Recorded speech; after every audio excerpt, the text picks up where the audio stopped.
ការបំភ្លៃក្រៅកម្ពុជាធ្វើកំណត់ទូតតវ៉ាយោធាថៃបែរជាឆ្លើយមិនខ្មាស់អន្តរជាតិថាទីក្រុងភ្នំពេញទេដែលទន្ទ្រានយកដីថៃមកជាច្រើនទសវត្សរ៍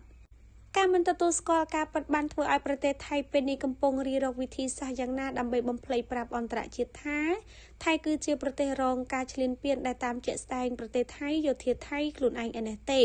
ដែលបានឈ្លានពាននិងវាចូលកាន់កាប់ដោតទង់ជាតិថៃលើទីតាំងមួយចំនួនរបស់កម្ពុជាក្នុងខេត្ត4នៅជាប់ព្រំដែនថៃអ្វីដែលកាន់តែឈឺចាប់នោះក្រោយពីបញ្ចប់សង្គ្រាម21ថ្ងៃក្រសួងការបរទេសកម្ពុជាបានចេញកំណត់ទូតតវ៉ាទៅកាន់ប្រទេសថៃជំវិញការប្រើប្រាស់យោធាឈ្លានពានកាន់កាប់ទឹកដីកម្ពុជាខុសច្បាប់អន្តរជាតិ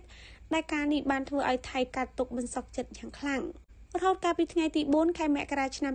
2026យោធាថៃបានចេញមកច្រានចោលការលើកឡើងរបស់កម្ពុជាដែលថាកងកម្លាំងថៃបានកាន់កាប់ទឹកដីកម្ពុជាថែមចាប់ប្រកាន់កម្ពុជាវិញថាទីក្រុងភ្នំពេញទេដែលទន្ទ្រានយកដីថៃ